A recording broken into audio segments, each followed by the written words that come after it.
హృదయాల్లో కులమతాలకు అతీతంగా నిలిచిపోయిన కొలువై ఉన్నటువంటి వంగవీటి మోహన రంగా గారి విగ్రహ ఆవిష్కరణకి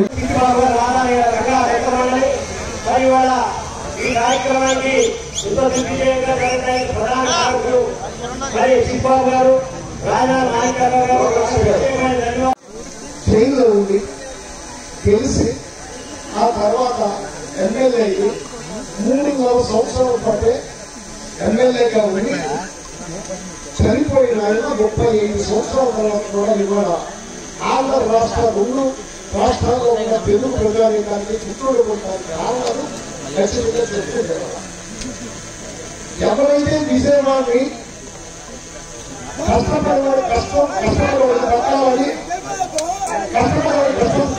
కట్టాలని వాళ్ళ బతుకులు బాగుపడాలని ప్రయత్నం చేసే కమ్యూనిస్ట్ పార్టీలు బ్రోకర్ హౌస్ బక్కాలు వ్యాపారంలోకి వెళ్ళి ఆటో డ్రైవర్ సంఘం పట్టించుకోకపోతే, రిక్షా కార్మికుల సంఘం పట్టించుకోకపోతే నేను ఉన్నాను మీకు అండగా అని చెప్పి వంగవీటి మోహన్ రంగా గారు ఆ వాళ్ళ ఎదురు మద్దతు పెట్టి వాళ్ళ పరిస్థితులు నిలబడటం మూలంగా ఇవాళ ఆంధ్ర రాష్ట్రంలో ఈ ప్రజా ఆందోళన కారణం.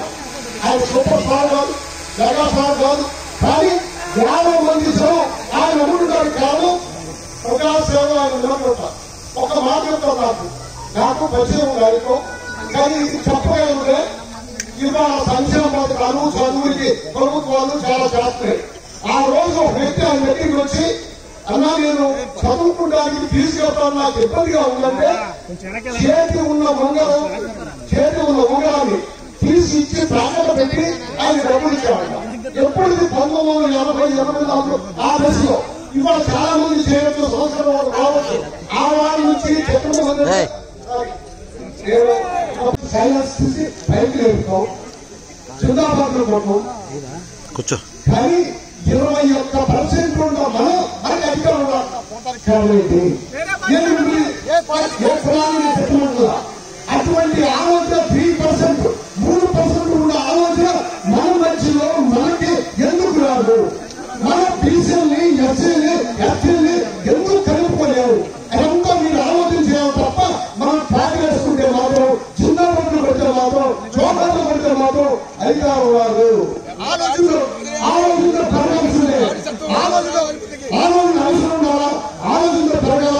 మీరు మన అందరినీ విద్యుత్ ఆలోచన కోరుకుంటూ సెలవు తీసుకున్నారు. ఏం చేద్దామని జరుగుతుంది ఆటమార్చాలని ఒక కుటుంబం చేసిన పనికి రాష్ట్ర ప్రభుత్వం నాశనం అయిపోయింది. ఇవాళ వంగవీటి మోహన్ రంగా గారు మీ అందరికీ ప్రేమ అభిమానం ఉన్నాయి, మీ అందరికీ తెలిసిందే. రామగారు ఎమ్మెల్యేగా చేశారు, ఒక కార్పొరేట్ చేసినా లక్షల 100 కోట్లు సంపాదించుకుంటే వాళ్ళ రాళ్ళగా పరిస్థితి మీ అందరికీ తెలిసిందే. నేనేమడుగుతున్నాను రాళ్ళగాని ఎక్కడున్నా మీరు ప్రజలకు సేవ చేసినట్టుగా మంచిగా ఉండండి. ఈ ప్రజానికానికి ప్రజాసేవ మిమ్మల్ని ఊళ్ళో పెరుగుతున్నా రాబోతా లేదు. ఏమి మీకు కంఫర్ట్ గా ఉంటే, ఎక్కడ మీకు ప్రజాసేవ చేయాలనుకుంటే అక్కడ చేయండి. నేను మిమ్మల్ని పని అడుగుతున్నానంటే ఆయన దీవించండి, పార్టీలకు అతీతంగా ఆయన దీవించండి. కారణం అటువంటి మనిషి ఖచ్చితంగా జనానికి అవసరం ఉండాలి. మీకు ఒక్క మాట మాట్లాడారు. ఈ ప్రాంతానికి రంగా గారికి ఉన్న అనుబంధం కొత్తగా మనం చెప్పుకోవాల్సిన అవసరం కూడా లేదు. ఎప్పుడు అవసరం వచ్చినా సరే ఈ ప్రాంతం వాళ్ళకి మాకు రంగా గారు ఉన్నారని చెప్పి ఒక భరోసా కల్పించారు. ఇలాంటి ఒక గొప్ప నాయకత్వం ఉన్న మహానాయకులు వంగవీటి మోహన్ రంగా గారు. అలాగే దిగుసీమని చెప్పంటే నేను అభిమానించే నాయకుడు ఎవరున్నారని చెప్పంటే అది వంగవీటి మోహన్ రంగా గారు.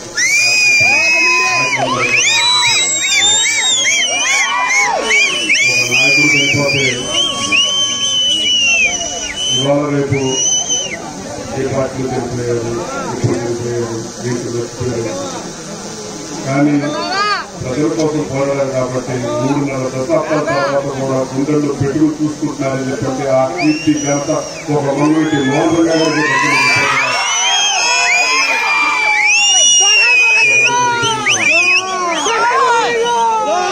ఆయన విచిత్రమైన చేస్తే ప్రజానాయకుడు అని చెప్పంటారు. కానీ ప్రజల కోసం పోరాటం చేస్తే ఒక కులాన్ని ఆక్షేపిస్తారు. ప్రజల కోసం నుంచుని ప్రజల కోసం ప్రాణం త్యాగం చేసిన ఒక నాయకుడు ఎవరున్నారని చెప్పంటే అది వంగబెట్టి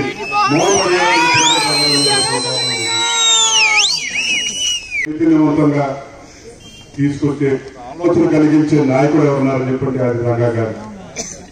పునరుద్ధరణ నమ్ముకునే వాళ్ళని తీసుకొచ్చి ఉన్నత స్థాయిని తీసుకొచ్చి నిల్చోబెట్టారు. ఆయనకు ఆ రోజు ఇవాళ రాజకీయాల్లో కులాల గురించి ప్రతి ఒక్కరు మనం మాట్లాడుతూ ఉన్నాం. ఆ రోజు ఆయన తెలిసిందల్లా ఒకటే, సమస్యతో వచ్చిన వారికి పరిష్కారం ఎలా చెయ్యాలని చెప్పనే ఉంది తప్ప నువ్వు ఏ కులం, నీది ఏ మతం, నీది ఏ ప్రాంతం, నువ్వు ఏ పార్టీ అని చెప్పని కూడా ఏనాడు అడగలేదు. కాబట్టి ఇవాళ ప్రతి ఒక్క పార్టీ వాళ్ళు కూడా మీ గుండెలో పెట్టుకుని చూసుకుంటా ఉన్నారు. భవిష్యత్తులో కూడా మీరందరూ కలిసికట్టుగా ఉండాలని చెప్పని కోరుకుంటూ ఉన్నత స్థాయిలో ఉండాలని చెప్పంటా ఉన్నారు. ఏ పదవి ఏ హోదా మరి ఇంత అభిమానం ఇస్తుంది నాకైతే తెలియదు. కానీ రంగా గారి అబ్బాయి కింద ఈ దిగుతాలుగా ప్రాంతంలో మీరు చూపించే అభిమానం మాత్రం ఏ పదవి అయినా సరే అది చిన్నదేని చెప్పడం కూడా మీ అందరికీ మరొకసారి తెలియజేస్తూ, మీరు చూపించే అభిమానం మీరు ఒక రాజకీయ నాయకుడు అని చెప్పని కాదు, ఒక రంగా గారి అబ్బాయి కింద మీరు చూపించారు. దానికి ఒక బాధ్యత కింద తీసుకుంటామని చెప్పని కూడా మీ అందరికీ మరొకసారి తెలియజేసుకుంటూ, పెద్దరామ గారి గురించి ఇందాక గాంధీ గారు మాట్లాడారు. ఆ రోజు ఆయన పిలుపునిచ్చారు, చేయి గెలుపు చేయాలి గెలుపు అని చెప్పండి. 50 సంవత్సరాల క్రితం వచ్చిన పిలుపు ఇవాళ కూడా వర్తిస్తుందని చెప్పండి. ఎంత ముందు చూసుకుంటే ఆ రోజు నాయకులు పిలిపించారు. అందరిని ఆలోచించమని చెప్పని కోరుకుంటూ, ఇంత చక్కగా ఆలస్యమైనా సరే ఇంత చక్కగా అభిమానంతో ఈ విగ్రహం ఏర్పాటు చేశారు. భవిష్యత్తులో విగ్రహం ఏర్పాటు చేస్తా ఉన్నారు. భవిష్యత్తులో ఏ విగ్రహం ఏర్పాటు చేసినా సరే తప్పకుండా మీరు ఎవరు మేము వచ్చి మమ్మల్ని పిలవాల్సిన అవసరం లేదు. ఇది మా ప్రాంతం, మన ప్రాంతం. ఈ అభిమానాన్ని ఒక బాధ్యత తీసుకుని మేము తప్పకుండా వస్తామని చెప్పని, రంగా గారి పేరు మీద రంగా గారి మీద అభిమానం ఎవరైతే చూపిస్తారో మీరు వాళ్ళందరూ కూడా ఎల్లప్పుడూ ఏ పార్టీ మీరు ఎక్కడున్నా సరే వాళ్ళ మీద వాళ్ళు గౌరవించాలని చెప్పని కూడా మిమ్మల్ని అందరినీ కోరుకుంటూ నాకు అవకాశం ఇచ్చిన పెద్దలందరికీ మరొకసారి ధన్యవాదాలు తెలియజేస్తూ